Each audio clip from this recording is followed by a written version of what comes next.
Un millionnaire épouse une femme laide pour rembourser une dette colossale. Tout le monde pensait que son visage était déformé. Mais lorsqu'elle a retiré son voile, tous ont été choqués par ce qu'ils ont vu. Le tic-tac de l'horloge résonnait dans le bureau silencieux de Pascal Beaumont. Assis derrière son immense bureau en acajou, il fixait l'écran de son ordinateur, où défilaient des chiffres rouges. Le verdict était sans appel. Il était ruiné. L'homme d'affaires, autrefois l'un des plus influents de Paris, voyait son empire s'effondrer sous ses yeux. En quelques mois, tout s'était effondré. Son associé, en qui il avait placé toute sa confiance, avait détourné des fonds, laissant l'entreprise exsangue. Les banques, autrefois prêtes à financer chacun de ses projets, lui avaient tourné le dos. Les créanciers exigeaient leur dû. Son nom, jadis synonyme de prestige, était désormais murmuré dans les cercles de la haute finance avec une pointe de mépris. D'un geste nerveux, il passa une main dans ses cheveux bruns, légèrement grisonnants sur les tempes. Comment avait-il pu être aussi aveugle? Lui, le stratège, le visionnaire, avait été dupé comme un novice. Un bruit sec interrompit le cours de ses pensées. 3 coups frappaient à la porte. Monsieur Beaumont, son assistant personnel, Antoine, passa la tête par l'entrebâillement de la porte. Il était d'une pâleur inhabituelle. « Thierry Lemoine est ici pour vous voir. » Pascal redressa brusquement la tête. Thierry Lemoine, ce nom suffisait à faire trembler les plus puissants hommes d'affaires. Un magnate, un stratège redoutable qui avait bâti un empire sur des rachats agressifs et des alliances impitoyables. L'homme était une légende dans le monde de la finance, mais aussi une ombre que l'on préférait éviter. Pourquoi venait-il le voir à un moment pareil? « Faites-le entrer », répondit Pascal après une légère hésitation. Quelques secondes plus tard, Thierry Lemoine fit son entrée, traversant la pièce avec une assurance calculée, grand, élancé, vêtu d'un costume d'un noir impeccable. Il incarnait cette puissance froide que seul l'argent pouvait offrir. Son regard perçant balaya la pièce avant de se poser sur Pascal, et un sourire, presque amusé, effleura ses lèvres. « Pascal, mon cher », lança-t-il d'une voix suave, « j'ai entendu dire que tu traversais des moments difficiles. » Pascal, toujours assis derrière son bureau, serra les mâchoires. Il détestait que le moine lui parle comme à un subalterne. « Si tu es venu pour me rappeler mon échec, tu peux faire demi-tour, » lâcha-t-il d'un ton sec. Le moine rit doucement, comme s'il savourait l'instant. « Au contraire, je suis ici pour t'offrir une solution. » Pascal haussa un sourcil. « Une solution? J'ai une fille, Ophélie. Tu en as sûrement entendu parler. » Pascal fronça légèrement les sourcils. Ophélie Lemoine, le nom lui disait quelque chose. Mais peu de gens avaient déjà vu la jeune femme. Un mystère bien gardé. Les rumeurs allaient bon train. Certains disaient qu'elle était gravement malade. D'autres prétendaient qu'elle était défigurée et vivait recluse dans un château isolé. « Et alors ?» demanda-t-il, méfiant. Le moine croisa les jambes, comme s'il savourait un moment de victoire. « J'ai besoin qu'elle se marie. Et toi, tu as besoin d'argent. » Un rire bref échappa à Pascal. « Tu plaisantes ? Pas du tout. Tu épouses ma fille. Et en échange, j'efface toutes tes dettes. » Un silence pesant tomba sur la pièce. Pascal fixa son interlocuteur, cherchant à déceler où était le piège. « Pourquoi moi ? Parce que tu es un homme de statut, parce que tu es désespéré. Et parce que j'ai mes raisons. » Le ton froid de Lemoine ne laissait place à aucun doute. Il avait un plan. Pascal se leva lentement et se dirigea vers la grande baie vitrée de son bureau, contemplant la ville qui s'étendait sous ses pieds. Paris, où il avait construit son empire. Paris, où il était en train de tout perdre. L'idée d'un mariage arrangé le répugnait. Il ne croyait pas à l'amour, encore moins à l'engagement. Et s'il acceptait, que lui arriverait-il vraiment? Il se retourna vers le moine. « Tu veux que je vende mon âme ?» Le moine sourit, un éclat carnassier dans les yeux. « Je veux que tu réfléchisses à ce qui est le plus important pour toi. Ce mariage est ta seule issue. Accepte, et tu redeviens un homme puissant.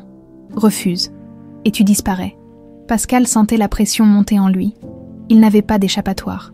Il pouvait refuser. Mais cela signifiait la ruine, l'humiliation publique. Il se passa une main sur le visage. Il n'avait jamais cru que son destin serait un jour dicté par un autre homme. « Quand ?» demanda-t-il enfin. La voix tendue, le moine se leva lentement, lissant son costume d'un geste précis. « Samedi prochain. » Un frisson parcourut Pascal. Dans une semaine, il serait un homme marié, et il n'avait aucune idée de ce qui l'attendait. Le jour du mariage arriva plus vite que Pascal ne l'aurait cru. Une semaine plus tôt, il était encore maître de son destin, bien que menacé par la faillite. À présent, il se tenait devant l'imposant château des Lemoine, une bâtisse austère aux allures de forteresse, où allait se jouer l'union la plus controversée de l'année. Les médias s'étaient emparés de l'histoire avec un plaisir malsain. Pascal Beaumont, l'empire au bord du gouffre, sauvé par un mariage arrangé, titraient les journaux économiques, qui est la mystérieuse Ophélie Lemoine, s'interrogeaient les chroniqueurs mondains. Dans la vaste cour pavée du château, les invités arrivaient en grand nombre. L'élite parisienne était là, avide de scandales et de spectacles, des visages bien connus de la finance, des politiciens, des aristocrates. Tous attendaient avec impatience le moment fatidique où l'on découvrirait enfin le visage de la fiancée. Pascal, vêtu d'un costume noir taillé à la perfection, n'accordait pourtant aucune attention au regard braqué sur lui. Il n'avait d'yeux que pour les grandes portes du château, fermées comme une prison scellant son avenir. Il n'avait toujours pas rencontré Ophélie, pas un mot, pas une entrevue. Son père l'avait tenu caché jusqu'au dernier instant. L'heure arriva enfin. Le grand salon du château, transformé pour l'occasion en une majestueuse salle de cérémonie, était baigné d'une lumière tamisée. Des chandeliers anciens pendèrent du plafond, projetant des reflets dorés sur les murs en pierre. Pascal attendait devant l'autel, le dos raide, les poings serrés, puis les portes s'ouvrirent. Un silence lourd s'abattit sur la salle. L'air sembla se figer, tandis que l'ombre de la mariée apparut dans l'encadrement des grandes portes. Ophélie avançait lentement, drapée dans une robe ivoire d'une élégance sobre et intemporelle. Mais ce qui attisait tous les regards, ce qui alimentait toutes les rumeurs, c'était le voile opaque recouvrant entièrement son visage. Le cœur de Pascal se serra. Que cachait-elle? Son père l'avait privée du monde extérieur. Murée dans le secret et l'ombre. Pourquoi? Était-ce par honte? Par peur? Ou bien, était-ce encore un de ces jeux cruels? Ophélie s'arrêta face à lui, à quelques centimètres. Pascal sentit un parfum délicat s'élever entre eux, une fragrance discrète, presque fragile, qui contrastait avec la tension qui régnait dans la pièce. La voix du prêtre résonna à travers la salle. Pascal n'entendit qu'une fraction des paroles. Tout cela n'avait aucun sens. Il ne croyait ni au mariage, ni à l'amour, encore moins aux unions arrangées. Pourtant, il était là, enchaîné à une promesse qu'il ne comprenait pas encore. Vint le moment où il devait découvrir le visage de sa femme. Le souffle court, il leva lentement la main et s'arrêta une fraction de seconde avant d'attraper le tissu du voile. Il sentit le poids des regards sur lui, l'attente suspendue des invités, la moiteur d'un suspense insoutenable. Puis, il souleva le voile, un frisson glacial parcourut la salle. Il s'attendait à tout, à des cicatrices profondes, à une difformité insoutenable, à un visage défiguré. Il s'attendait à ce que l'image qu'on lui avait imposée dans son esprit prenne enfin forme, mais la réalité était tout autre. Ophélie Lemoine n'avait aucune difformité. Pascal resta figé. Elle était belle, non pas d'une beauté exubérante et flamboyante, mais d'une élégance saisissante, presque irréelle. Son visage, fin et délicatement dessiné, était encadré par de longs cheveux bruns qui cascadaient en ondulations sur ses épaules. Ses yeux, d'un vert sombre et intense, reflétaient une lueur indéfinissable, un mélange d'appréhension et de défi. Les murmures commencèrent à s'élever dans l'assistance. Certains échangèrent des regards perplexes. Pourquoi son père l'avait-il caché du monde? Mais Pascal n'avait pas le temps de réfléchir aux implications de cette révélation. Il se rendit compte qu'il avait sous-estimé cette femme. Elle le regarda droit dans les yeux. Sans ciller, il perçut quelque chose derrière son regard. Un message silencieux. Tu as cru aux rumeurs. Tu as cru à tout ce qu'on t'a raconté sur moi. Et maintenant, qui est le fou dans cette histoire? Thierry Lemoine, posté non loin de là, observait la scène, imperturbable. Il souriait. Pascal sentit une colère sourde monter en lui. Il venait de comprendre une chose essentielle. Il n'était pas le maître du jeu, il était le pion. Le prêtre reprit la parole. Scellant leur union sous les applaudissements polis des invités, Pascal sentit les doigts froids d'Ophélie effleurer les siens lorsqu'ils échangèrent en les alliances. Elle n'avait pas tremblé. Elle savait.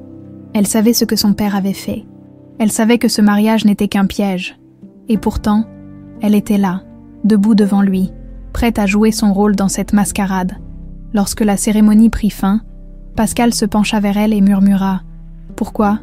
Pourquoi as-tu accepté ce mariage ?»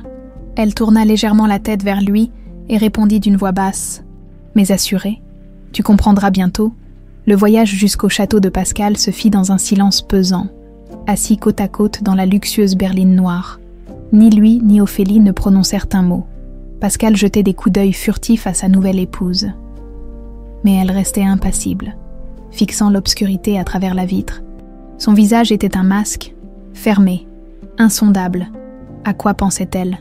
Était-elle satisfaite du jeu que son père venait de leur imposer ? Pascal, lui, fulminait intérieurement. Il se sentait piégé. Tout ce mariage était une illusion, une farce dont il ignorait encore tous les tenants et aboutissants. Mais une chose était claire, Thierry Lemoine n'avait pas fait ça sans raison. Lorsqu'ils arrivèrent au domaine Beaumont, le personnel les attendait sous le porche illuminé. L'immense demeure de style haussmannien se dressait dans la nuit, imposante et silencieuse. Pascal descendit le premier et fit le tour de la voiture pour ouvrir la portière d'Ophélie. Elle hésita une fraction de seconde avant de poser sa main sur la sienne pour sortir. Son contact était froid, presque fantomatique. Un frisson imperceptible parcourut Pascal. Dans le hall, le majordome les accueillit avec une légère inclinaison de la tête. « Votre chambre est prête, monsieur. »« Madame !» Les regards des domestiques se firent discrets mais curieux. Ils avaient tous entendu parler de la nouvelle épouse de leur maître. Pascal sentit la tension flotter dans l'air. Il guida Ophélie jusqu'à l'étage, où se trouvait la chambre nuptiale. Il ouvrit la porte et la laissa entrer la première. L'immense chambre était élégamment décorée, dominée par un lit à baldaquin aux draps ivoires. Tout dans cette pièce évoquait l'intimité, mais aucun des deux ne semblait prêt à franchir cette frontière. Ophélie s'avança lentement vers la fenêtre. Sans un mot, Pascal referma la porte derrière lui, croisa les bras et l'observa en silence. Elle était différente des autres femmes qu'il avait connues. Il ne s'agissait pas seulement de son apparence, magnifique certes, mais empreinte d'une mélancolie qui éveillait en lui une étrange curiosité. C'était son regard. Finalement, il rompit le silence. « Tu comptes me dire ce qui se passe ?» Elle ne se retourna pas. « De quoi parles-tu ? Ne joue pas à ce jeu avec moi, Ophélie. Je ne suis pas idiot. » Elle prit une profonde inspiration, puis se tourna enfin vers lui. « Ce mariage n'a jamais été pour toi. Il a toujours été pour mon père. » Pascal s'approcha lentement, les poings serrés. « Pourquoi ?» Ophélie soutint son regard, indéchiffrable. Pour se venger, le cœur de Pascal se mit à battre plus vite. Se venger de quoi ? Un silence s'installa. Ophélie hésita, comme si elle cherchait les bons mots. Puis, lentement, elle lâcha la bombe. « Ton père a détruit le mien. Il y a 25 ans. » Le choc fut immédiat. Pascal resta figé, les sourcils froncés. « Qu'est-ce que tu racontes ? Thierry Lemoine n'a pas toujours été cet homme puissant que tu connais aujourd'hui. Il y a 25 ans, il dirigeait une entreprise familiale florissante. Mais ton père, Jules Beaumont, l'a anéanti. Il a racheté ses parts à vil prix, manipulé les marchés, détruit sa réputation. En quelques mois, mon père a tout perdu. Ma mère n'a pas supporté cette humiliation. Elle s'est suicidée. » Pascal sentit un poids immense s'abattre sur lui. Il connaissait la réputation impitoyable de son père, mais il n'avait jamais entendu parler de cette histoire. Pourquoi est-ce que je ne le savais pas ? Parce que personne n'en parle ? Parce que la version officielle raconte que mon père s'est relevé par sa propre force. Mais la vérité, c'est qu'il a nourri sa haine pendant 25 ans. Et aujourd'hui, il t'a tendu ce piège ? Pascal se passa une main sur le visage. Tout prenait un sens cruel. Le mariage n'avait jamais été une faveur. Thierry Lemoine n'avait jamais eu l'intention de le sauver financièrement. Il voulait l'enchaîner, l'humilier, le ruiner à son tour. Alors pourquoi tu es là, Ophélie ? Pourquoi tu participes à ça ? Elle s'approcha de lui, ses yeux sombres brûlant d'une émotion qu'il ne parvenait pas à identifier. Parce que je n'ai jamais eu le choix. Il fronça les sourcils. Qu'est-ce que ça veut dire ? Elle hésita, baissa légèrement les yeux. Pour la première fois, il vit une faille dans son masque. Mon père m'a toujours gardé sous son emprise. Il m'a convaincu, pendant des années, que je ne valais rien, que le monde me rejetterait. Il m'a enfermé dans une prison invisible. Et aujourd'hui, il m'a envoyé ici, en sachant que tu me mépriserais. Pascal sentit une colère sourde monter en lui. Pas contre elle, contre cet homme qui avait manipulé sa propre fille comme un pion, et maintenant, elle releva le menton. Maintenant, je suis là, et je suis prête à me battre. Un silence lourd s'abattit sur eux. Pascal la détailla encore une fois, cherchant à comprendre jusqu'où allaient ces mots. Puis, il fit quelque chose qu'il n'avait pas prévu. Il s'approcha d'elle et murmura « Alors battons-nous ensemble ». Le lendemain matin, Pascal se réveilla dans un lit étrangement froid. La veille, il s'était endormi tard.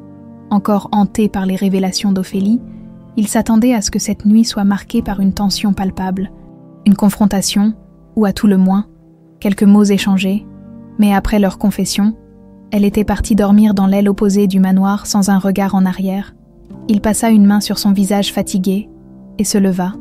En descendant l'escalier principal, il entendit des murmures discrets de ses employés. Son mariage était encore sur toutes les lèvres. Il pouvait sentir les regards furtifs des domestiques, l'étrange mélange de curiosité et de crainte qu'il ressentait à l'égard de cette union soudaine. Dans la salle à manger, Ophélie était déjà assise à table, une tasse de thé entre les doigts. Elle portait une robe simple, loin des apparats qu'on aurait attendus d'une femme de son rang. Ses cheveux bruns étaient légèrement relevés en un chignon négligé, révélant la finesse de son cou. Elle ne leva même pas les yeux quand il entra. Pascal s'installa en face d'elle et laissa le silence s'installer quelques secondes avant de parler. « Tu es matinale. » Elle fit tourner sa cuillère dans sa tasse, l'air indifférent, vieille habitude. Il la scruta un instant, cherchant à percer cette barrière qu'elle dressait entre eux. « On doit parler. » Elle sourit légèrement, un sourire sans chaleur. « C'est ce qu'on fait, non ?» Pascal posa ses coudes sur la table et croisa les doigts. « Je veux comprendre. Hier soir, tu m'as dit que ton père t'a enfermé dans cette prison invisible. Mais pourquoi ne t'es-tu jamais enfui ?» Ophélie posa enfin son regard sur lui. Il y avait dans ses yeux une profondeur insondable, quelque chose entre le défi et une blessure qu'elle cachait habilement. Parce que la peur est une arme bien plus puissante que les chaînes, Pascal resta silencieux. Depuis l'enfance, on m'a répété que je n'étais pas assez bien, pas assez forte, pas assez belle.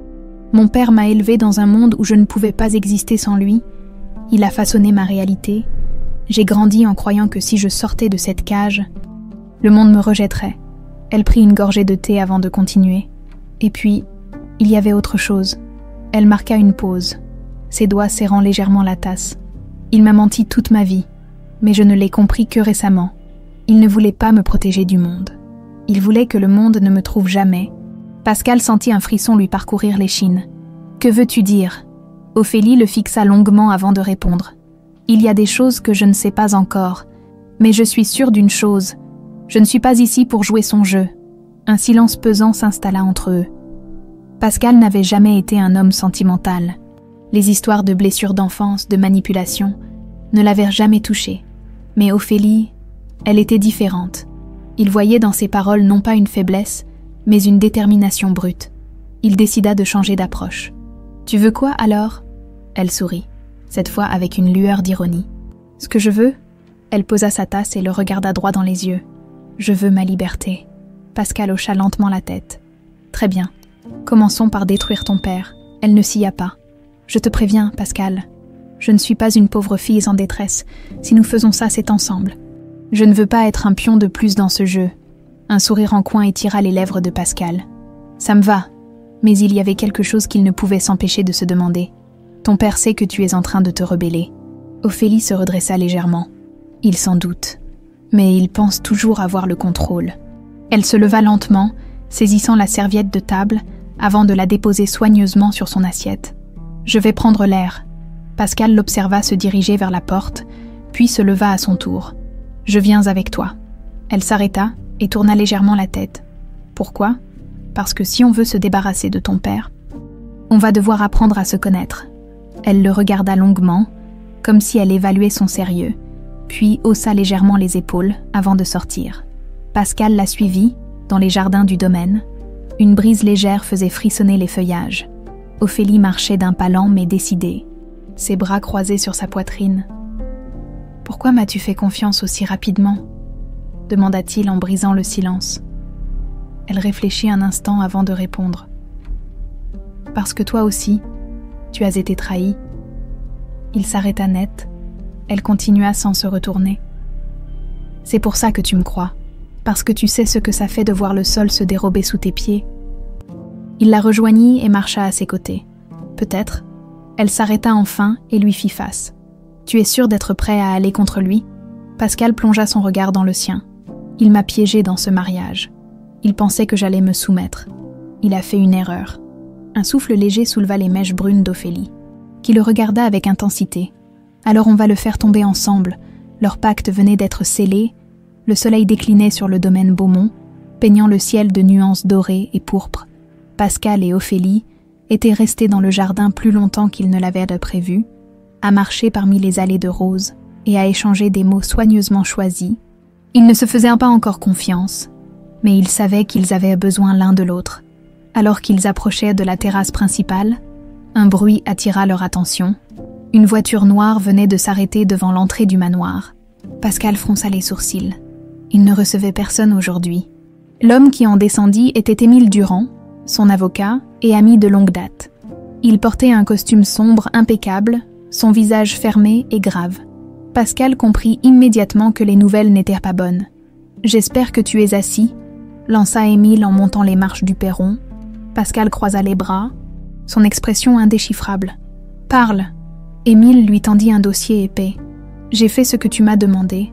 J'ai fouillé dans les transactions récentes de Lemoine et ce que j'ai trouvé dépasse tout ce que j'avais imaginé. » Pascal ouvrit le dossier et parcourut rapidement les premières pages. Des acquisitions d'actions dissimulées, des fonds transférés sous de faux noms, des liens avec des sociétés offshore. Mais ce qui attira son attention, c'était un document spécifique, une acquisition récente qui portait son propre nom. Il sentit son estomac se nouer. « Il est en train d'acheter mon entreprise. » Émile hocha lentement la tête. « Il l'a déjà acheté, Pascal. Il a racheté tes parts via des sociétés écrans, petit à petit, jusqu'à avoir un contrôle majoritaire. Il a attendu que tu sois suffisamment acculé pour frapper. Il ne veut pas seulement te ruiner. Il veut effacer ton nom de ce monde. » Le silence tomba brutalement. Pascal referma lentement le dossier et fixa un point invisible devant lui. Son père avait détruit Lemoine.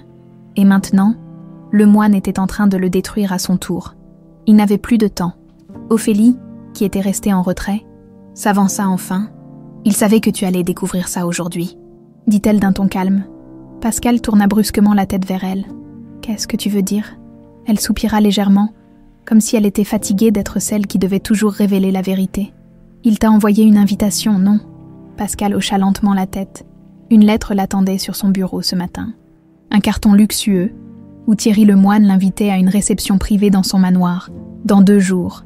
Il veut te voir en personne après t'avoir humilié.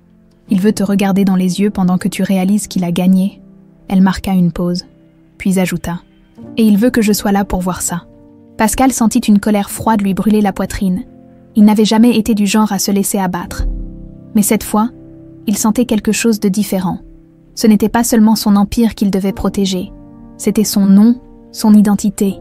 Il leva lentement les yeux vers Ophélie. « Alors on va jouer son jeu. » Elle arqua un sourcil, intriguée. « On va aller à cette réception, et on va retourner la situation contre lui. » Un sourire presque imperceptible passa sur les lèvres d'Ophélie. Enfin, un vrai défi. Pascal se tourna vers Émile. « Je veux tout ce que tu peux trouver sur lui. Je veux savoir comment il a fait ça. Qui l'a aidé. Je veux chaque détail. » Émile hocha la tête. « Je vais te préparer un dossier complet, mais Pascal, sois prudent. Lemoine ne laisse jamais de traces, sauf s'il veut que tu les trouves. » Le regard de Pascal s'assombrit. Il savait que Lemoine était un maître de la manipulation. Il n'avait pas seulement volé son entreprise. Il était en train de lui tendre un piège, et il devait le devancer. Lorsque la nuit tomba, Pascal resta seul dans son bureau, examinant les documents avec une précision froide. Chaque chiffre, chaque signature, chaque transfert, tout faisait sens maintenant. Lemoine avait tout prévu. Il sentit une présence derrière lui et se retourna légèrement. Ophélie était là, silencieuse, observant les papiers éparpillés sur son bureau. « Tu devrais dormir », dit-il sans détourner les yeux des dossiers. Elle s'approcha lentement. « Et toi ?» Il soupira. « Je n'ai pas le luxe de dormir. » Ophélie prit un des papiers et l'examina. « Tu sais, je n'ai jamais vu mon père perdre. Pas une seule fois. » Pascal posa enfin son regard sur elle. « Il va perdre cette fois. » Elle eut un léger sourire en coin. « Alors montre-moi comment, à cet instant précis, Ils n'étaient chez plus deux étrangers liés par un mariage forcé. Ils étaient deux ennemis d'un même homme. Et pour la première fois, Pascal Beaumont n'était plus seul dans sa guerre. L'aube se leva sur le domaine Beaumont, enveloppant la demeure d'une lueur pâle et silencieuse. Pascal n'avait pratiquement pas dormi. Après la découverte du plan de Lemoine, il s'était enfermé dans son bureau, cherchant désespérément une faille, un détail qu'il aurait pu exploiter. Mais les documents étalés devant lui ne faisaient que confirmer l'évidence. Il avait perdu son entreprise avant même d'avoir compris qu'il menait une guerre. Il releva la tête en entendant un léger bruit à la porte. Ophélie entra sans attendre d'y être invitée. Elle portait une robe fluide bleu nuit qui contrastait avec son teint diaphane. Ses cheveux étaient encore humides, preuve qu'elle venait de prendre une douche, mais son regard était déjà vif, alerte. « Tu as dormi ?» demanda-t-elle, en s'installant en face de lui. Pascal lâcha un ricanement amer. « J'ai autre chose à faire que dormir. » Elle posa les coudes sur la table et observa les papiers avec attention. « Alors, qu'est-ce que tu as trouvé ?» Il secoua la tête, frustré. Rien qui puisse inverser la situation. Lemoine n'a laissé aucun angle d'attaque. Tout est légal. Il a utilisé des intermédiaires, des prête-noms. On dirait presque qu'il voulait que je découvre ça trop tard. Ophélie soupira, puis se leva et fit quelques pas dans la pièce. Ça ne me surprend pas. Mon père aime que ses victimes réalisent qu'elles ont perdu quand il est déjà trop tard pour riposter. Elle s'arrêta devant la bibliothèque et laissa courir ses doigts sur les reliures en cuir des ouvrages alignés avec précision. « Il y a peut-être un autre moyen » murmura-t-elle. Pascal leva un sourcil. « Je t'écoute. » Elle lui fit face, croisant les bras, pour reprendre le contrôle. « Tu dois faire tomber mon père sur un terrain où il ne peut pas contrôler le jeu. » Il soupira, exaspéré. « Plus facile à dire qu'à faire. »« Peut-être pas, » coupa-t-elle. « Je crois que je connais quelqu'un qui pourrait nous aider. » Il plissa les yeux. « Qui ?» Elle hésita une seconde, comme si elle pesait encore l'idée. « André Charon ?» Le nom fit l'effet d'un coup de fouet. Pascal se redressa brusquement. « Tu es sérieuse ?» Ophélie hocha lentement la tête. « Je sais que mon père et lui ont eu des différends il y a des années.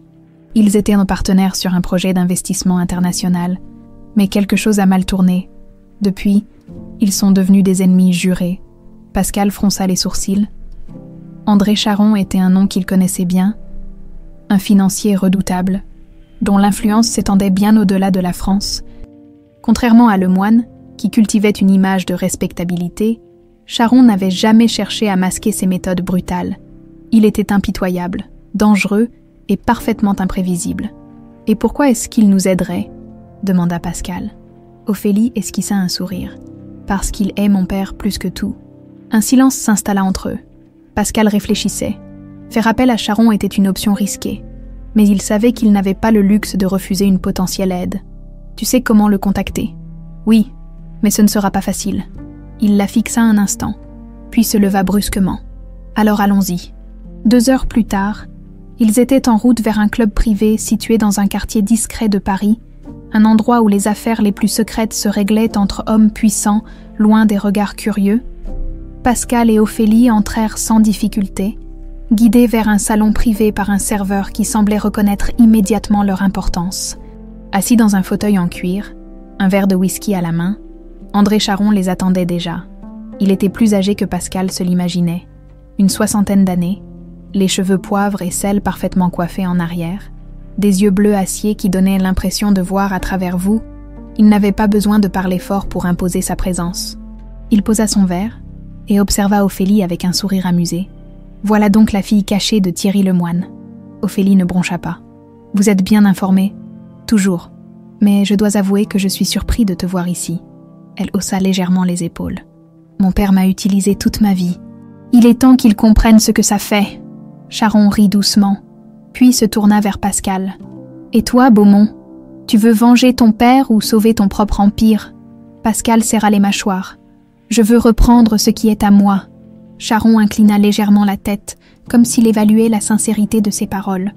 Bien. Alors dis-moi exactement ce que tu attends de moi. Pascal prit une inspiration profonde. Des preuves.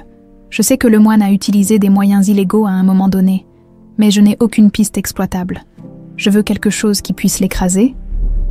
Charon resta silencieux un instant, tapotant doucement les accoudoirs de son fauteuil. Je pourrais t'aider, oui, Mais tu sais comment je fonctionne. Rien n'est gratuit. Pascal s'y attendait. Qu'est-ce que tu veux ? Un sourire énigmatique apparut sur le visage de Charon.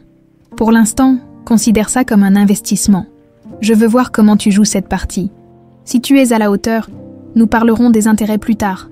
Ophélie échangea un regard avec Pascal. C'était une proposition dangereuse, mais il n'avait pas d'autres options. Pascal hocha la tête. Marché conclu. Charon se leva et tendit la main. Je vais voir ce que je peux trouver d'ici là. Continue de jouer ton rôle de mari parfait. Le ton était moqueur, mais Pascal n'y prêta pas attention. Il serra la main de Charon, scellant leur accord, lorsqu'ils quittèrent le club et montèrent dans la voiture. Ophélie laissa échapper un léger soupir. On vient de faire un pacte avec le diable. Pascal sourit en démarrant. Je préfère ça à me laisser brûler vivant. L'air était lourd lorsqu'ils quittèrent le club privé. Ophélie fixait la route défilant sous ses yeux, ses pensées s'entrelaçant dans un enchevêtrement d'émotions contradictoires. Elle venait de trahir son père, officiellement. Définitivement, il n'y aurait pas de retour en arrière. Une part d'elle ressentait une peur viscérale à l'idée de ce qu'il pourrait faire lorsqu'il découvrirait sa trahison, mais une autre, bien plus forte, vibrait d'une excitation qu'elle n'avait jamais connue. Pour la première fois, elle choisissait son propre camp. Pascal, assis au volant, ne disait rien. Il était concentré, les mains serrées sur le volant, les mâchoires crispées. Il venait de sceller un pacte avec André Charon, et il savait que cela aurait un prix, mais il n'avait plus le choix. Le moine ne lui avait pas laissé d'autre alternative que de riposter avec la même brutalité. Ils arrivèrent enfin au domaine Beaumont. La nuit enveloppait la vaste demeure dans un voile d'ombre silencieuse. Pascal coupa le moteur et resta un instant immobile avant de tourner lentement la tête vers Ophélie. « Est-ce que tu réalises ce qu'on vient de faire ?» Elle hocha la tête, sa voix calme, mais ferme. « Oui. Et toi ?» Pascal laissa échapper un léger sourire, un rictus plus qu'un véritable amusement. « Je crois que c'est la première fois que je me retrouve à faire alliance avec une femme que je suis censée considérer comme mon ennemie. » Ophélie le fixa longuement. « Je ne suis pas ton ennemi. Pascal, je ne l'ai jamais été. » Il soutint son regard avant d'ouvrir la portière et de sortir de la voiture. Ophélie fit de même. Lorsqu'ils pénétrèrent dans la demeure, l'atmosphère était différente. Quelque chose avait changé. Ils n'étaient plus simplement deux étrangers liés par un mariage arrangé. Ils étaient désormais deux complices, liés par une guerre qu'ils s'apprêtaient à mener ensemble. Pascal se dirigea immédiatement vers son bureau et ouvrit une bouteille de whisky. Il se versa un verre et en proposa un à Ophélie, qui déclina d'un geste léger. « Tu devrais essayer », murmura-t-il en portant son verre à ses lèvres. Elle haussa un sourcil. « Je ne suis pas certaine qu'il soit judicieux de boire, alors que nous sommes sur le point de défier un homme qui pourrait nous écraser d'un claquement de doigts. » Pascal esquissa un sourire en coin. « Bonne remarque. » Il posa son verre sur le bureau et s'appuya contre le rebord de la table. Croisant les bras, « La réception de Lemoine est demain soir. Il va essayer de me ridiculiser publiquement. Il veut me voir tomber devant ses invités, devant la presse, devant toi. » Ophélie s'assit sur l'un des fauteuils, ses doigts entrelacés, et il s'attend à ce que je sois docilement à ses côtés, en bonne fille obéissante. Sauf que tu ne le seras pas. Elle releva la tête et le regarda droit dans les yeux. Exactement. Un silence s'installa, mais il n'était pas pesant. Il était chargé d'une tension particulière, celle de deux esprits stratégiques tentant de deviner les prochains mouvements de leur adversaire. « On doit être préparé », dit Pascal après un moment. « Si Charon tient parole, il aura peut-être quelque chose d'utile à nous fournir demain. Et s'il ne tient pas parole ?» Pascal passa une main dans ses cheveux, réfléchissant. « Alors nous improviserons. » Un léger sourire effleura les lèvres d'Ophélie. « Tu as l'habitude de jouer avec le feu, n'est-ce pas ? C'est comme ça qu'on survit dans ce monde. » Elle se leva, s'approchant lentement de lui. « Mais tu n'as jamais eu à jouer avec quelqu'un comme mon père. » Pascal soutint son regard, son sourire s'effaçant légèrement. « Non, mais je suis prêt à apprendre. » Elle l'observa un instant, avant de hocher la tête, comme satisfaite de sa réponse. « Dans ce cas, prépare-toi, parce que demain soir, ce ne sera pas seulement une réception, ce sera une bataille. » Ils passèrent une partie de la nuit à analyser ce qu'ils savaient déjà sur Thierry Lemoine, épluchant les documents que Pascal avait en sa possession. Tentant d'anticiper les prochains mouvements de l'homme, Ophélie lui raconta des détails qu'il ignorait encore sur son père, ses habitudes, sa manière de manipuler ses adversaires, Sa façon d'utiliser les faiblesses des autres contre eux, au fur et à mesure qu'elle parlait, Pascal comprit que le moine ne serait pas facile à abattre. Mais il voyait aussi une autre vérité se dessiner sous ses yeux. Ophélie était l'arme dont il ignorait jusqu'ici qu'il avait besoin. Lorsqu'ils décidèrent enfin de se séparer pour quelques heures de sommeil, Pascal l'observa quitter la pièce et sentit une étrange sensation l'envahir. Ce mariage n'était qu'une mascarade, un piège monté par le moine. Mais à cet instant, alors qu'ils se préparaient à affronter ensemble un ennemi commun, Pascal commença à voir Ophélie autrement, pas comme une épouse imposée, pas comme un fardeau qu'il devait supporter, mais comme son alliée la plus précieuse. Et peut-être que cela, plus que tout, serait la clé pour renverser le moine. La nuit était tombée sur Paris lorsqu'Ophélie et Pascal pénétrèrent dans le manoir des Lemoine.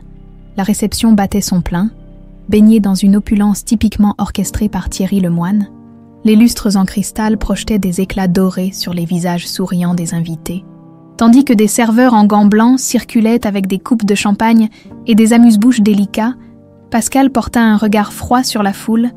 Tout ceci n'était qu'un théâtre. Derrière les rires et les salutations polies, il savait que chacun de ces hommes d'affaires attendait le moment où le moine allait frapper. Il tourna discrètement la tête vers Ophélie.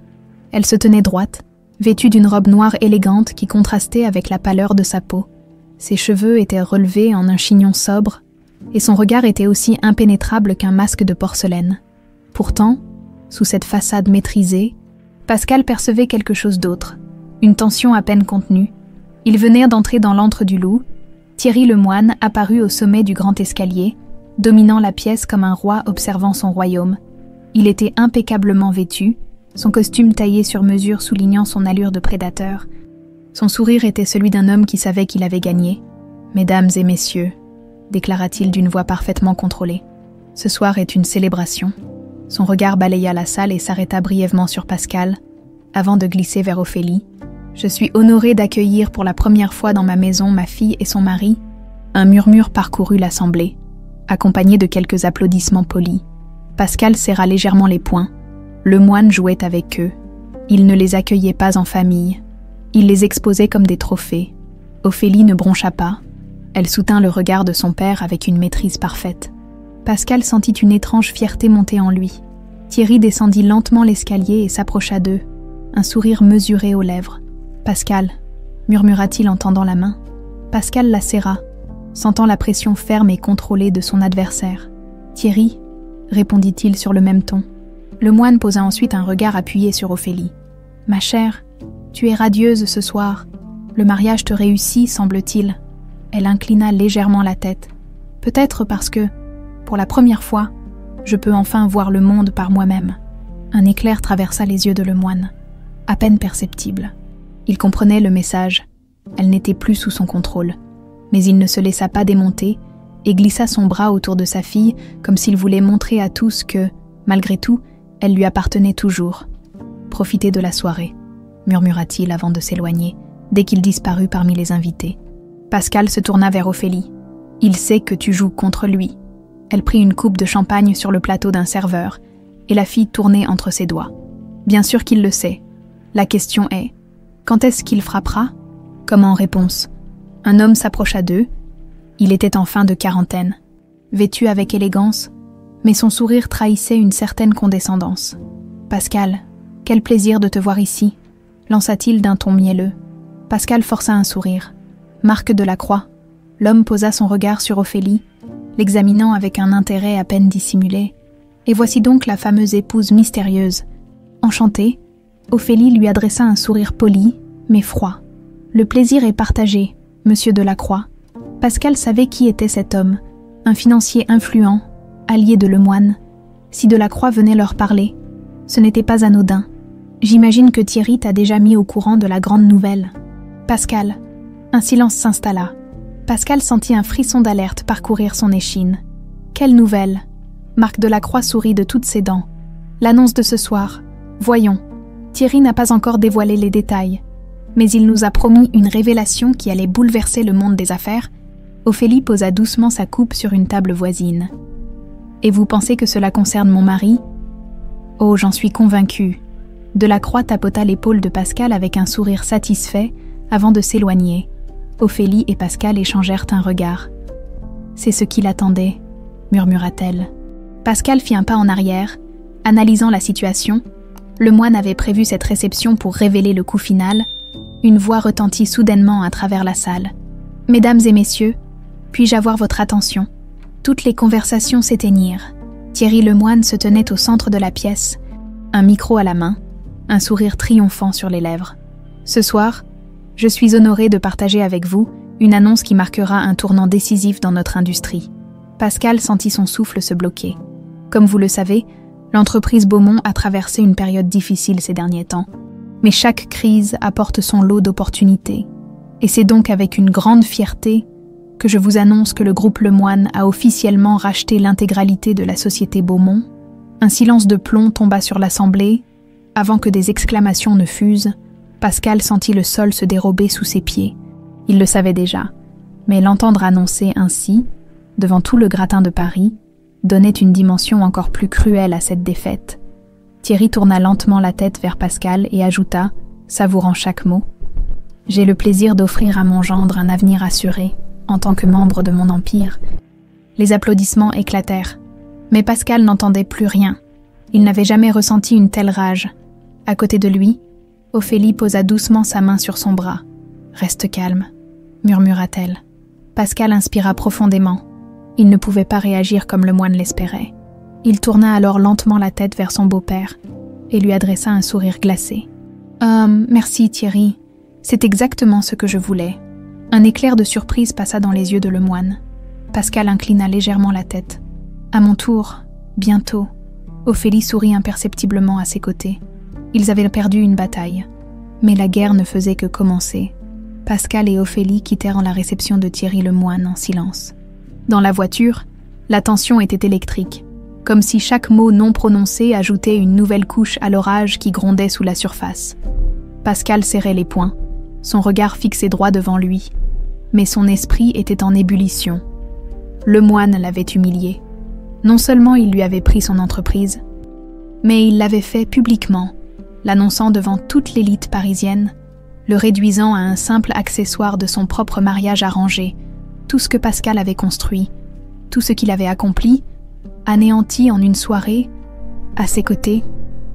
Ophélie restait immobile, mais il pouvait sentir la tension dans ses épaules. Elle savait ce qu'il ressentait. Elle l'avait vu dans ses yeux au moment où Lemoine avait prononcé son discours. Elle avait vu l'homme fier et arrogant qu'il était être réduit à un pion sur l'échiquier de son père. Lorsqu'ils arrivèrent enfin au domaine Beaumont, Pascal descendit de la voiture et se dirigea droit vers son bureau. Il arracha sa veste et la jeta sur une chaise avant de servir un verre de whisky d'une main tremblante. Ophélie entra à son tour et referma la porte derrière elle. « Bois trop vite et tu ne pourras plus penser clairement », fit-elle remarquer d'un ton calme.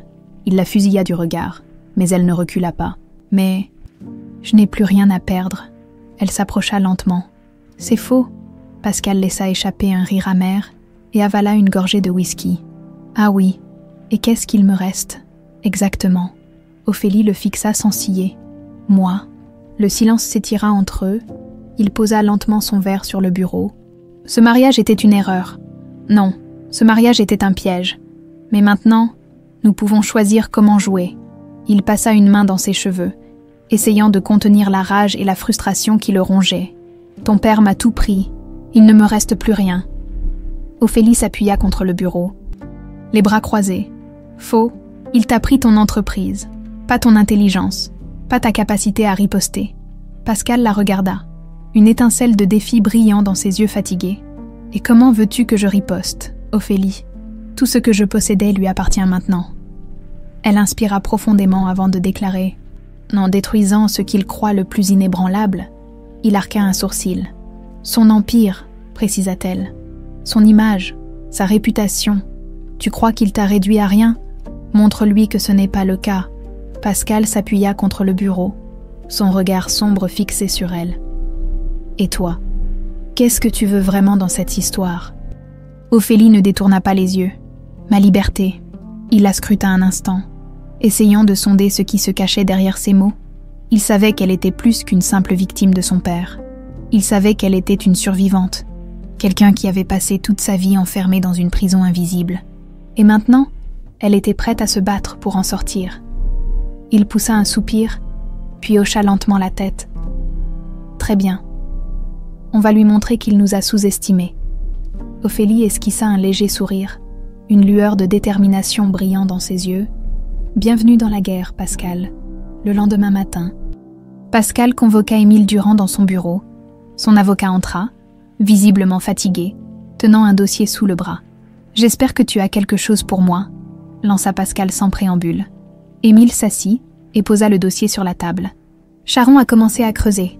Il m'a envoyé ceci ce matin. » Pascal ouvrit le dossier et parcourut les documents avec attention. « Des irrégularités dans les acquisitions de Lemoine ?» expliqua Émile.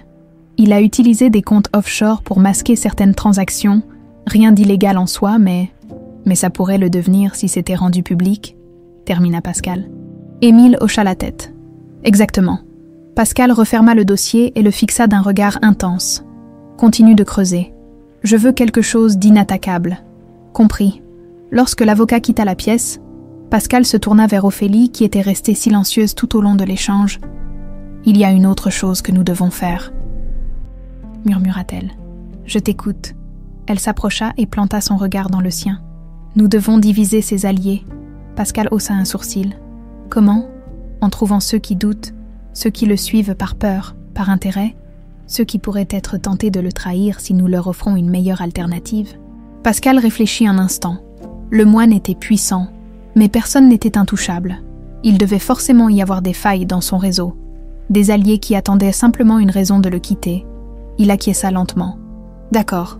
Commençons par identifier ses faiblesses. » Ophélie sourit légèrement. « Il va regretter de nous avoir sous-estimés. » Pascal lui rendit son sourire, un frisson d'excitation parcourant son échine. Ils étaient en train de reprendre le contrôle. Et cette fois, c'était Lemoine qui allait tomber. Le lendemain matin, Pascal se réveilla avec une clarté d'esprit qu'il n'avait pas ressentie depuis longtemps.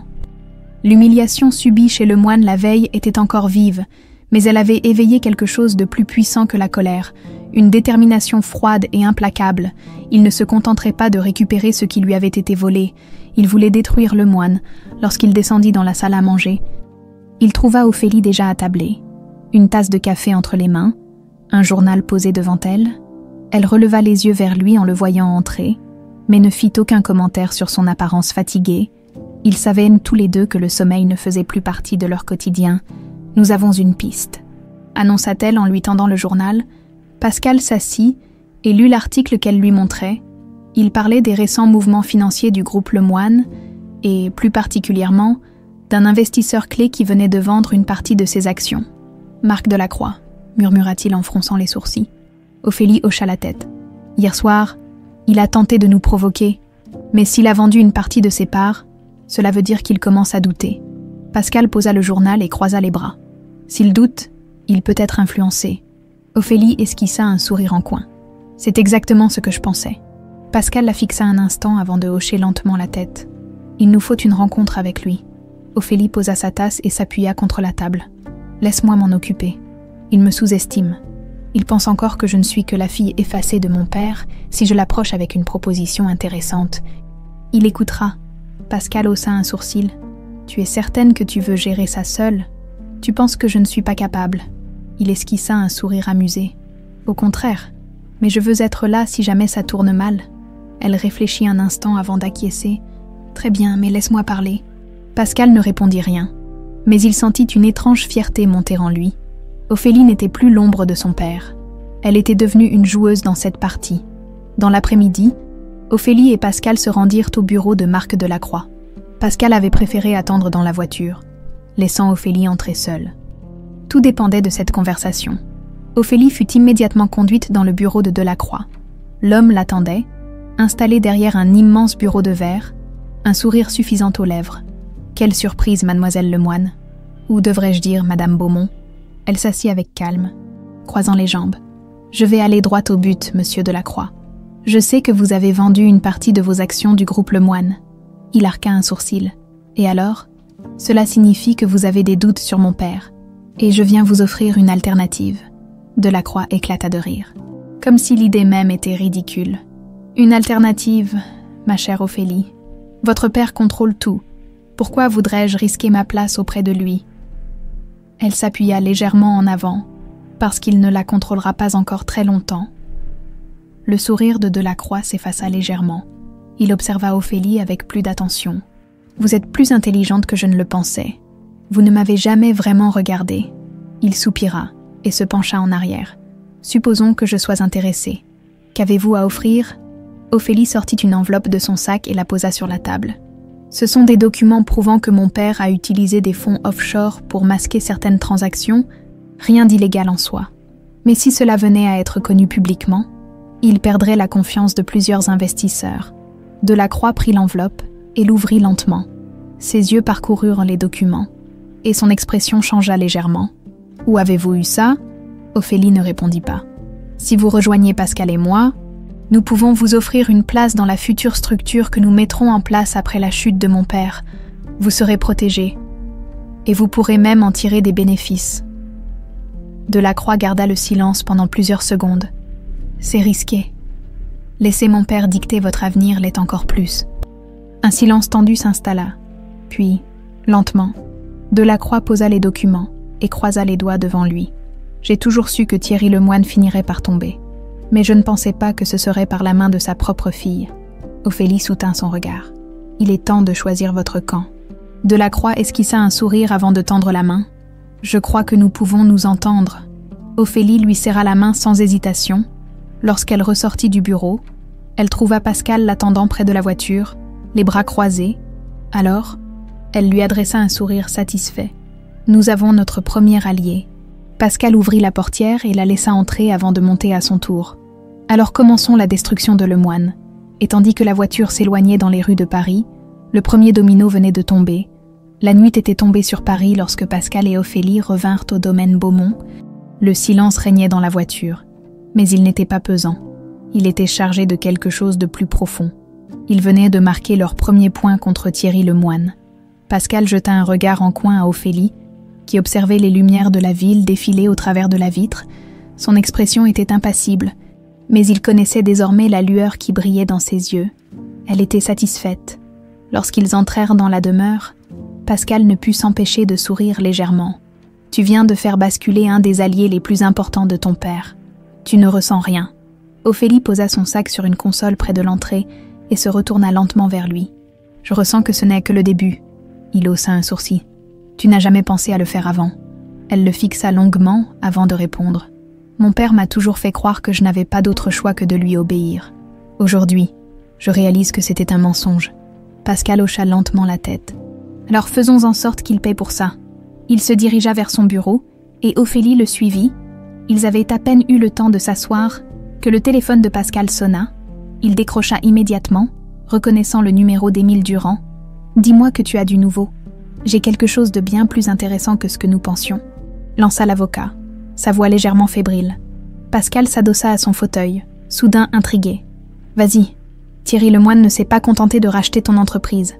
Il est en train d'utiliser tes anciennes filiales pour masquer des transferts douteux. » Pascal sentit un frisson glacé lui parcourir la colonne vertébrale. « Douteux comment ? Des fonds qui disparaissent. Des comptes offshore non déclarés. Il utilise ton ancien empire pour blanchir de l'argent. » Pascal sentit Ophélie se tendre à ses côtés. « C'est dangereux, » murmura-t-elle. Émile acquiesça au téléphone. « Très. Mais si on parvient à prouver ça, c'est la fin pour lui. » Pascal inspira profondément. C'était le genre d'information qui pouvait non seulement ruiner Lemoine, mais l'envoyer en prison. « Qu'est-ce qu'il nous faut pour prouver ça ?» demanda-t-il. « Des documents internes, des courriels, quelque chose qui relie directement Lemoine à ses opérations. » Ophélie croisa les bras. Pensive, « Il garde sûrement tout sous clé, » murmura-t-elle. Pascal hocha la tête. « On doit entrer dans ses bureaux. » Un silence s'installa. Ils savaient tous les deux ce que cela signifiait. Ce n'était plus une simple guerre d'influence. Ils allaient devoir prendre des risques. Émile soupira au téléphone. « Si vous faites ça, soyez prudent. Lemoine n'est pas un homme qu'on peut prendre à la légère. » Pascal raccrocha et se tourna vers Ophélie. « On va devoir jouer intelligemment. » Elle le fixa avec intensité. « Je vais entrer dans son bureau. » Il fronça les sourcils. « C'est hors de question. C'est la seule option. Il me fait encore confiance. Si je vais voir mon père et que je joue bien mon rôle, il ne se méfiera pas. » Pascal sentit une pointe d'angoisse monter en lui. ce qui le surprit lui-même. Il n'avait jamais ressenti ça auparavant. Et s'il te soupçonne, Ophélie sourit légèrement. Alors il découvrira enfin ce que sa propre fille est capable de faire. Pascal soupira, passant une main sur son visage. Tu es sûr de toi? Oui. Il la fixa longuement avant de hocher la tête. Très bien, mais je ne te laisserai pas y aller seule. Elle arqua un sourcil. Tu comptes venir avec moi? Non, mais je veux que tu portes un micro si quelque chose ne va pas. Je veux pouvoir intervenir. Elle hésita, puis hocha lentement la tête. D'accord. Pascal savait que c'était risqué, mais il n'avait pas d'autre choix. Le lendemain matin, Ophélie se prépara à aller voir son père. Pascal la regarda enfiler une robe élégante, sobre mais raffinée. Elle ressemblait exactement à la fille parfaite que le moine voulait qu'elle soit. Mais ce soir, elle allait le trahir. Avant qu'elle ne parte, Pascal lui tendit un minuscule appareil. Mets ça sous ta robe. Elle prit le micro et le fixa à son corsage. Tu m'entendras en permanence. Oui. Elle inspira profondément, puis se tourna vers lui. Tu me fais confiance? Pascal la regarda longuement avant de répondre. Oui. Elle esquissa un sourire avant de quitter la pièce. Pascal resta debout, le regard fixé sur la porte. Tout allait se jouer maintenant. Ophélie inspira profondément avant de franchir les portes du siège du groupe Lemoine. Tout en elle devait renvoyer une image maîtrisée, son pas assuré, son regard impassible, l'élégance calculée de sa robe. Pourtant, sous cette façade, son cœur battait à un rythme effréné. Elle savait que la moindre erreur pouvait lui coûter cher. L'accueil fut glacial. Les employés la saluèrent avec une politesse feinte, mais elle sentait les regards curieux et méfiants posés sur elle.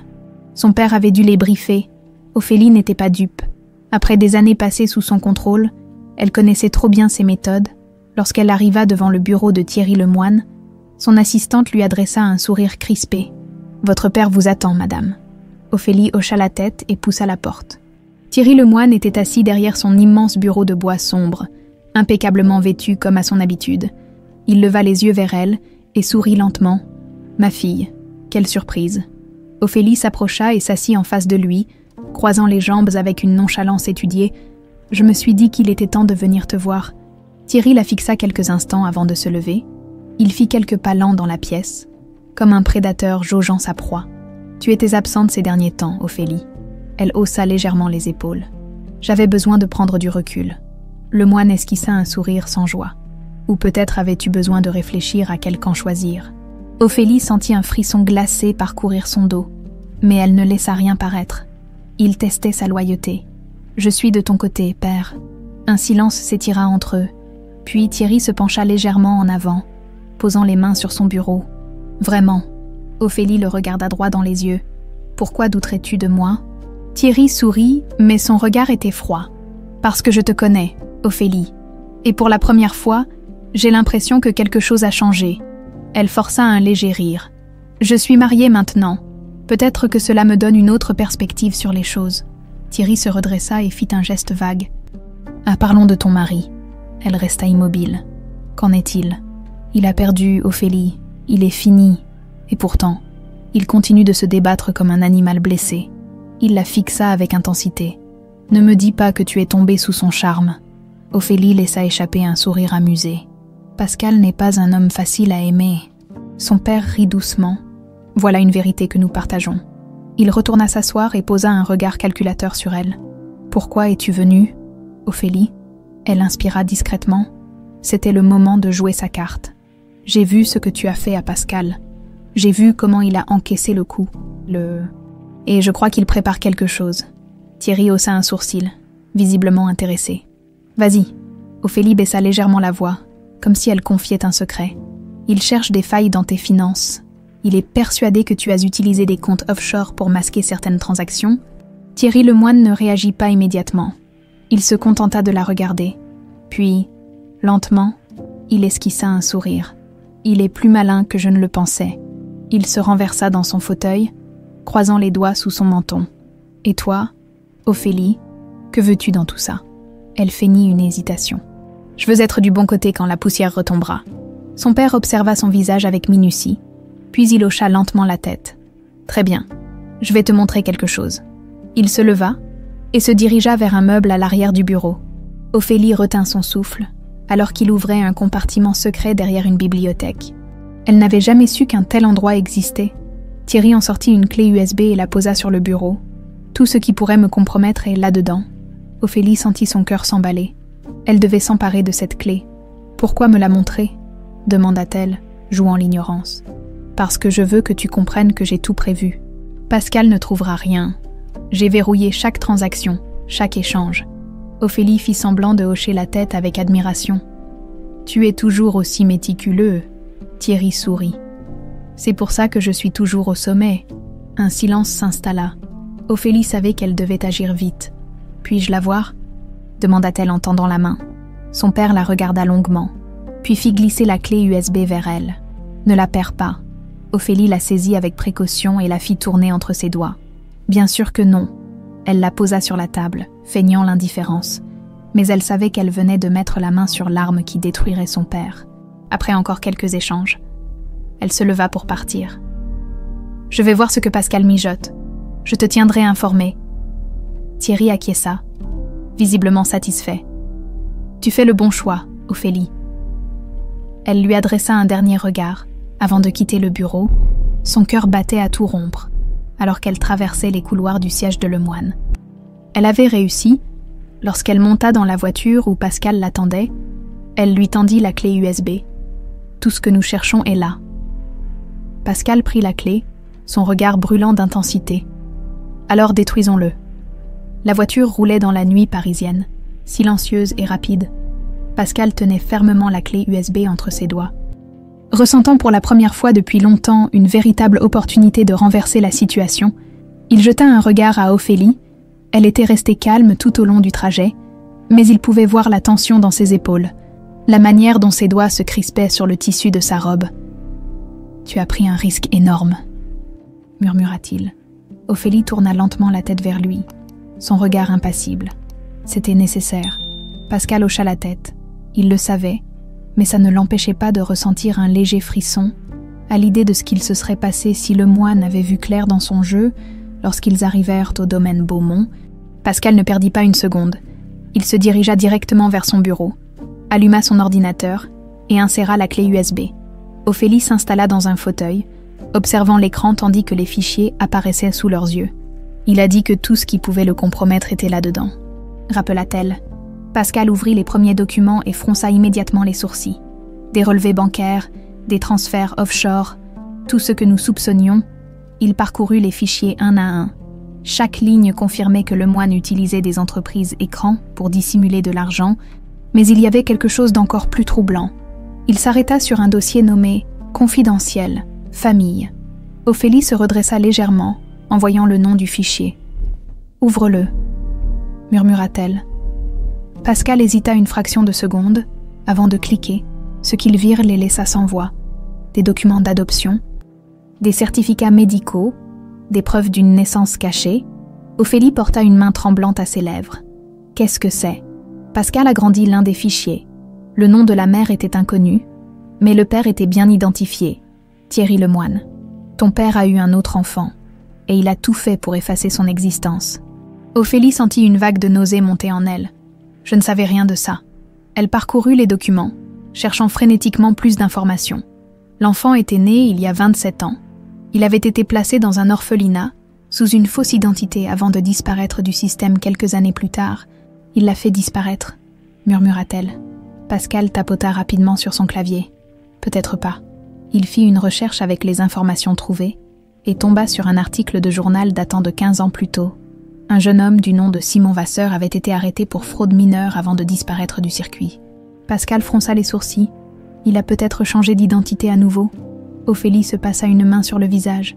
S'il est encore en vie, il pourrait être une pièce maîtresse contre mon père. Pascal ferma lentement l'ordinateur. On doit le retrouver.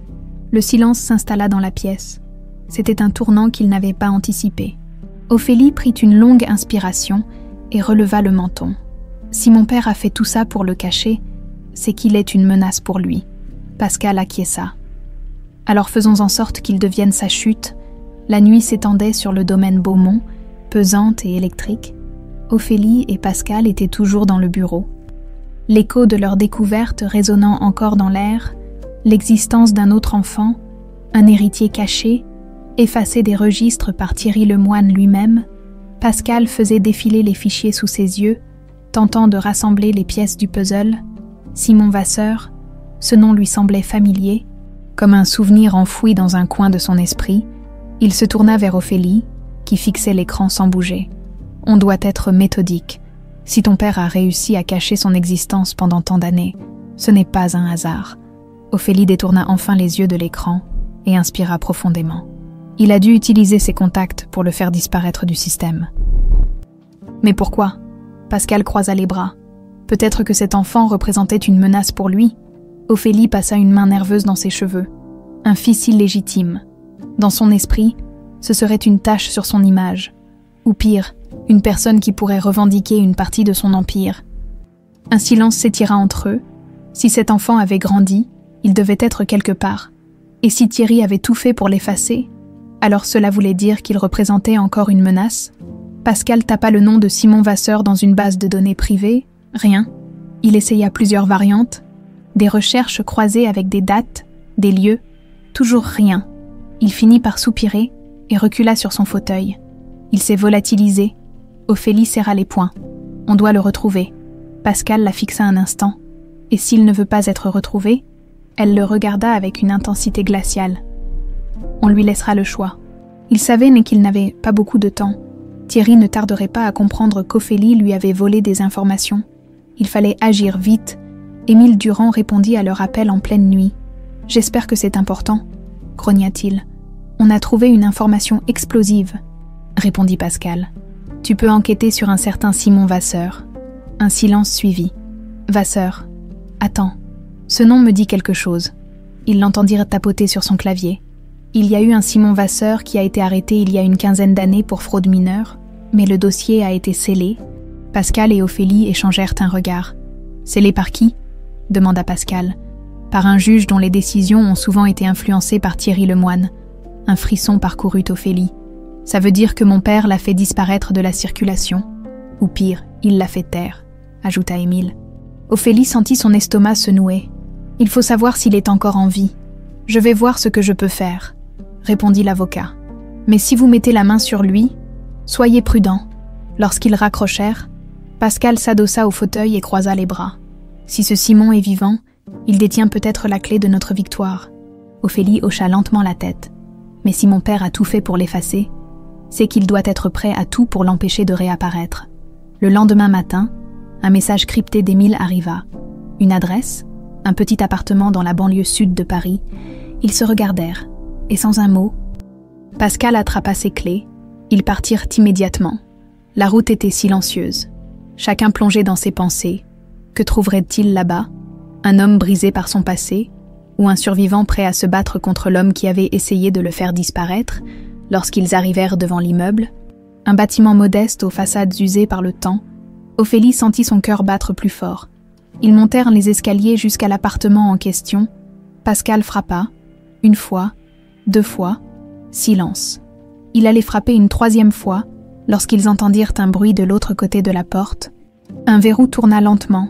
La porte s'ouvrit légèrement, révélant un homme aux traits marqués, la trentaine avancée, des cernes sous les yeux, une méfiance évidente dans le regard. « Qui êtes-vous » Pascal échangea un regard rapide avec Ophélie avant de répondre calmement. « On veut parler. » L'homme fronça les sourcils. « Je ne parle à personne. » Ophélie fit un pas en avant. « Vous êtes Simon Vasseur. » L'homme tressaillit légèrement, mais ne répondit pas. Elle inspira profondément. « Je suis la fille de Thierry Lemoine. » Un silence brutal s'abattit. L'homme la fixa, les yeux s'agrandissant légèrement sous le choc. Puis, d'une voix rauque, il murmura « Alors vous êtes ma sœur. » Un silence tendu s'installa dans le couloir. Pascal, habituellement maître de lui, sentit un frisson parcourir son échine. Ophélie resta immobile, ses doigts se crispant légèrement sur le tissu de sa robe. Simon Vasseur semblait hésiter entre refermer la porte et leur laisser une chance d'expliquer leur présence. Son regard sombre passa de Pascal à Ophélie avant de fixer cette dernière avec une intensité troublante. « Si vous êtes là, c'est que vous cherchez quelque chose, » murmura-t-il. Ophélie inspira profondément et fit un pas de plus vers lui. Nous voulons la vérité. Simon la scruta longuement, comme s'il cherchait à déterminer si elle disait vrai. Finalement, il ouvrit la porte un peu plus et s'écarta pour les laisser entrer. L'intérieur de l'appartement était modeste, presque spartiate, peu de meubles, des rideaux épais qui coupaient à la lumière extérieure, et une pile de dossiers éparpillés sur une table en bois. « Parlez !» souffla-t-il en refermant la porte derrière eux. Ophélie et Pascal échangèrent un regard avant qu'elle ne prenne la parole. « Nous savons que Thierry Lemoine t'a fait disparaître. Nous voulons comprendre pourquoi. » Simon ricana doucement et secoua la tête. « Vous voulez comprendre. Vous êtes en retard de 27 ans. » Il se laissa tomber dans un fauteuil et croisa les bras.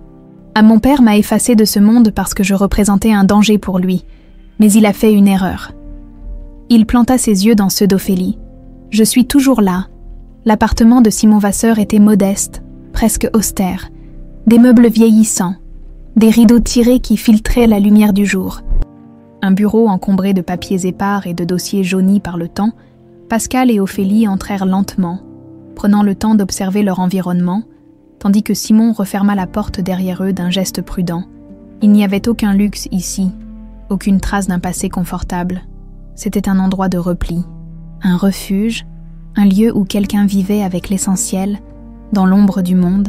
Simon les scrutait avec méfiance, debout face à eux, les bras croisés, son regard restait braqué sur Ophélie, l'analysant avec une intensité qui la mettait mal à l'aise. « Vous dites que vous êtes ma sœur », murmura-t-il finalement.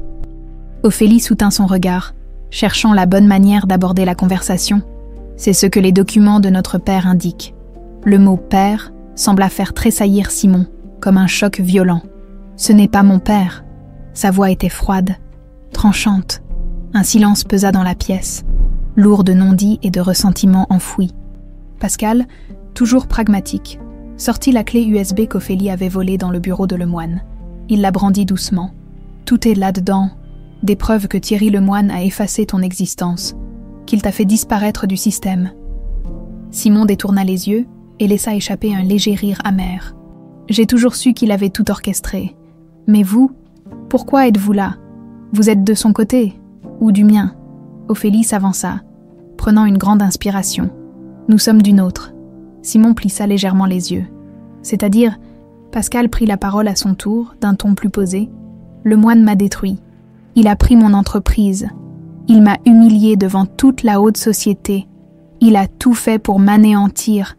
Et Ophélie... » Il tourna la tête vers elle, cherchant son approbation avant de continuer. Ophélie était un pion pour lui. Il l'a manipulée toute sa vie. Simon sembla s'adoucir légèrement en entendant cela. « Vous voulez donc vous venger ?»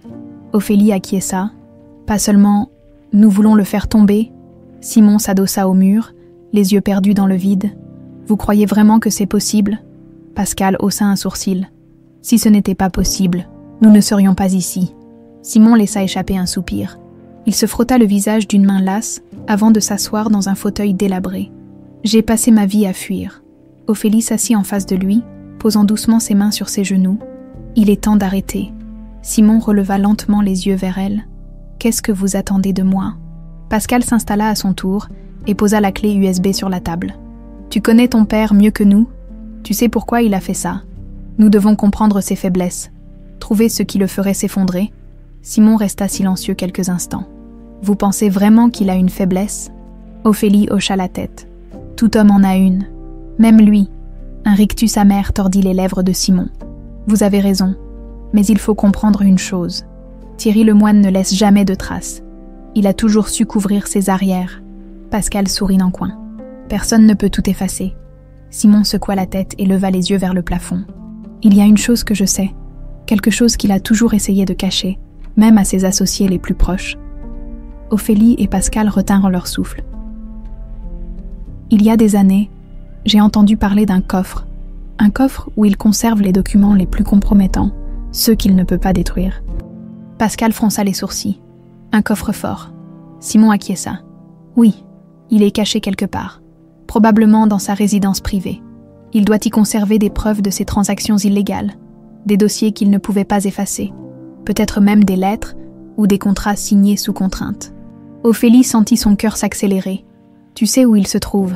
Simon secoua la tête. « Non, Mais je sais qu'il y a un endroit où il se rend toujours, lorsqu'il doit gérer des affaires personnelles.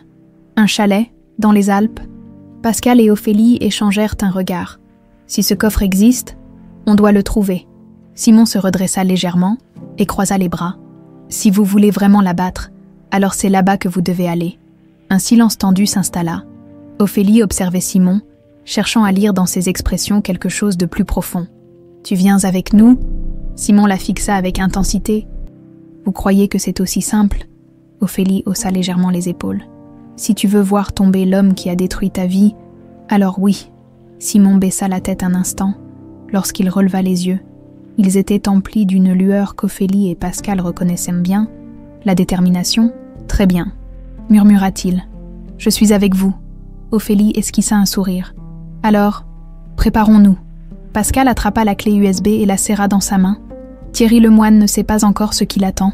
La nuit était tombée sur les Alpes françaises, lorsque Pascal, Ophélie et Simon s'approchèrent de la résidence privée de Thierry Lemoine. Le chalet se dressait, imposant et silencieux, niché au cœur des montagnes, isolé du monde.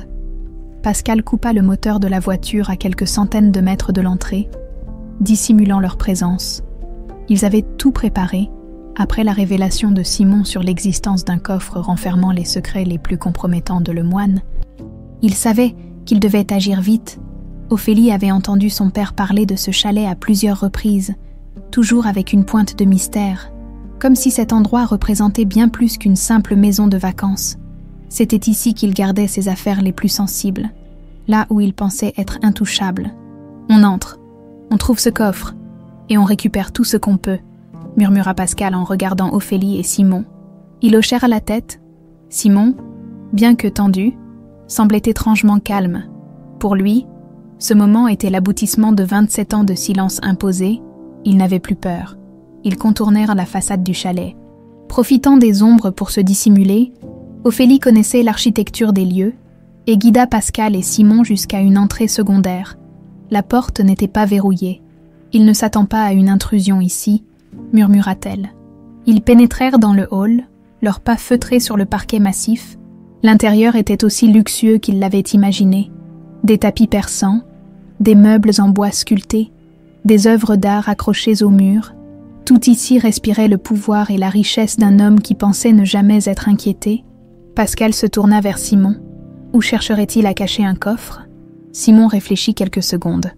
Dans une pièce sécurisée, probablement un bureau ou une bibliothèque. Ophélie hocha la tête. Il y a une aile privée au bout du couloir. Je l'ai toujours vue fermée à clé quand j'étais enfant. Ils avancèrent prudemment, le souffle court.